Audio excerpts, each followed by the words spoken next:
و صدا کرد من که بخیزی که آب داخل کشتی شده، آب داخل کشتی شده، بخیزی برای از اینجا که آب داخل کشتی شده برای از اینجا. On the 26th of February, Italy witnessed one of the worst migrant boat crashes in decades. كنا عم نسمع عياط وعم نسمع ولويل وعم نسمع صوت أولاد ونسمع صوت نسوان وصوت زلم. بعد 30 ثانية بالضبط، دقيقة تقريبا، ما عاد سمعنا صوت حدا. غرقت الناس كلها. At least 94 people died. Around 35 are believed to be children. هر طرف می‌دونن جنازه است. رو آب، لب آب. متأسفانه خسته بعد. But could more have been done to save them? Sky News, working with media partners across Europe and Lighthouse Reports, has spent more than 2 months investigating.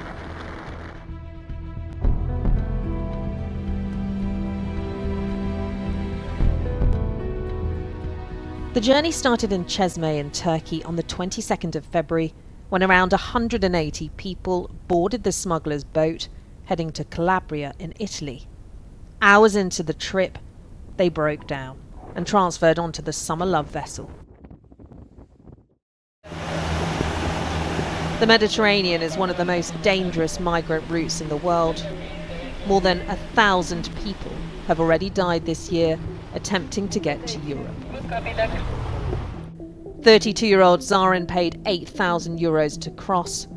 After fleeing violence in Afghanistan, he was hoping for a new life. در اصل کل مقصر کاپیتان است، چون ما رو گل زد و جان خیلی خانواده باعث شد. ما کشتی ما بزرگه، ما 70 یا 80 نفر تو کشتی زیادتر نمیذاره. ما برف اون گل خوردیم وقتی که اومدیم. This 3D reconstruction shows you how overcrowded the boat was. Almost 200 people packed inside. While the smugglers stayed up top, the families were crammed below in little rooms for most of the journey. They say there were no life jackets. Much of the time, they were locked in to avoid detection. Initially, the weather was good. Here a small group celebrates, believing they've reached Italian waters. They have no idea they're heading towards a storm and a fatal crash. More than 5 hours before the crash, Summer Love is spotted by a Frontex border patrol plane, Eagle 1. At 10:26 Italian time, the heat-seeking cameras show one person on deck, but pick up a significant thermal response, noting more people could be below. They alert the Italian authorities to the ship as a suspected migrant vessel and note no life jackets are visible. Strong winds have already disrupted their flight, but despite this, they do not class the boat as in distress. In the hours that follow, the weather worsens. Italian authorities send out 2 boats to intercept the Summer Love, but both turn around due to the storm. No rescue operation is launched. This doesn't happen until the first distress call is received at around 4 a.m, by which time the Summer Love is sinking and dozens of people are drowning. السفينة خبطت بشي فأنا حسيت بأنه السفينة عم تغرق وصارت تفوت المي من الخلف. Assad was on board with his uncle and 6-year-old brother Sultan.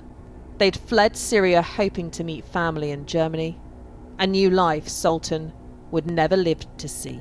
حملت أخي ونطينا أنا وأخي وخالي على المي. ضلينا 3 ساعات بالمي تقريبا. بعد ساعة من البرد، من كتر ما كان في برد، بس بحدود الساعة 4 الصبح مات الولد بعد ساعة. Sultan froze to death in his brother's arms. His uncle shows us his little grave. After the boat sank, rescuers scoured the sand for survivors, the desperate who'd managed to make it to shore. But the body bags kept on lining up. An 8-month-old baby and 70-year-old pensioner believed to be among the dead. Who do you blame for what happened that night? الحكومة الإيطالية لا تحركوا، لا عملوا شيء ولا ساووا شيء ولا عملوا شيء نهائيا يعني. ونحن غرقت السفينة تبعنا شي الساعة 3:30 4 الصبح، يعني في تقريبا 6 ساعات 7 ساعات، كان ما توفى حدا يعني. We contacted the Italian Coast Guard and Guardia di Finanza to ask why a rescue wasn't launched sooner. They said they couldn't comment due to an ongoing investigation into the crash. Frontex denied any wrongdoing, saying when they filmed the boat, it wasn't in distress, and that all of their findings went to the Italian authorities, who have the power to launch a search and rescue. But many who made this crossing, hoping for new lives, believe they were forgotten.